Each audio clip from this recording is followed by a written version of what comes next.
Kalau kita sedang dalam kondisi sendiri, butuh teman curhat, Allah sebaik-baik tempat curhat. Butuh pertolongan, Allah sebaik-baik penolong. Butuh kebaikan, Allah memiliki segala kebaikan. Butuh jalan keluar, Allah lah yang satu-satunya yang punya jalan keluar dari semua kebuntuan hidup kita. Makin banyak masalah, makin dekat sama Allah.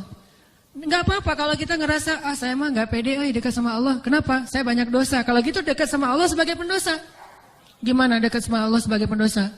Tadi, Rabbi zalamtu nafsi faghfirli.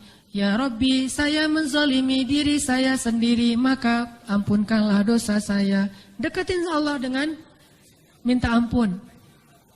Nggak pede datang ke Allah. Kenapa? Soalnya takut ngecewain Allah. Kan kita udah minta, nanti Allah ngasih. Udah gitu, namanya manusia kadang-kadang kalau udah selesai dari masalah, balik lagi dia. Jauh lagi dari Allah, lalai lagi, dosa lagi, kan suka gitu. Karena kita masih kayak ragu sama kemampuan kita, saya bisa nggak ya istiqomah? Saya bisa nggak ya taubatan nasuha?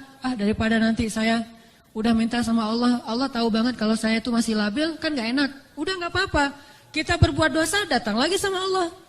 Dosa lagi, datang lagi sama Allah. Kapan sih Allah pernah putus asa mengampuni dosa hambanya?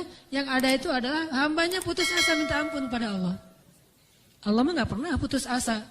Nggak ada kalimat satupun di Al-Quran dan hadis Allah bilang gini, saya nggak akan ngampunin dosa kamu lagi. Kenapa?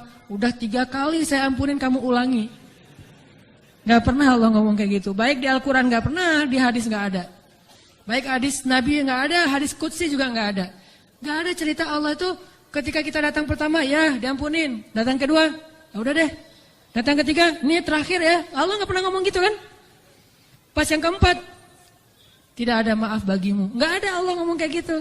Selalu, wahai hambaku, Qul ya ibadiyalladzina asrafu ala anfusihim. Katakan kepada hambaku yang sudah banyak dosa dan menzalimi diri sendiri. Qul ya ibadiyalladzina asrafu ala anfusihim. Allah tuh baik banget loh sama kita. Allah tahu kita banyak dosa, tapi Allah masih manggil kita tuh ibadi, hambaku gitu coba.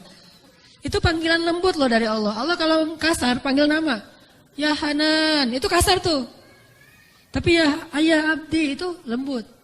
Sama kayak Aisyah kalau marah sama Rasulullah manggilnya Muhammad. Aisyah, ini kata Aisyah sendiri, Aisyah radhiyallahu anha. Jadi kalau Aisyah manggil Rasulullah, ya Rasulullah, itu lagi enak tuh perasaannya, lagi moodnya lagi enak. Tapi kalau ya Muhammad, itu lagi marah. Tapi Rasul dipanggil Muhammad biasa-biasa aja ya. Kita mah kalau dipanggil nama, istri celaka nih, durhaka, segala macam keluar dalil. Nabi aja yang punya dalil nggak pernah ngeluarin, kita yang nggak punya dalil suka ngeluarin, kan aneh tuh. Hadis itu ucapan siapa? Ucapan Nabi kan? Ucapan saya apa ucapan Nabi? Lalu kenapa saya lebih sering mengeluarkan hadis itu daripada Nabi? Kan aneh tuh. Nabi aja yang ucapan beliau sendiri, hadis beliau sendiri, nggak pernah ngeluarin hadis-hadis tentang istri harus kayak gini untuk ngedidik istrinya supaya istrinya tunduk. Enggak. Nabi mah ngeluarkan hadis itu kepada kaum muslimah dalam suasana yang nyaman. Tapi kalau lagi marah nggak mau pakai hadis, nggak mau pakai ayat. Kita kalau lagi marah ayat hadis keluar semua tuh. Jadi taklim kita itu bahan untuk marah gitu. Kalau lagi marah ntar saya keluarin nih ayat-ayat yang kemarin saya dengar di ta'lim. Allah tuh baik banget sama kita. Udah banyak dosa masih manggil abdi. Ibadi kalau yang banyak mah. Qul ya ibadiyalladzina asrafu ala anfusihim. Katakan kepada hamba-hambaku. Sama kayak ibu manggil ya Bunayya, wahai anakku, anakku. Udah sering ngecewain ibunya, masih dipanggil anakku, nggak dipanggil nama. Saking maha baiknya Allah kepada hamba. Katakan kepada hamba-hambaku yang melampaui batas. Arti melampaui batas berarti dosanya tuh udah nggak kehitung, udah banyak banget.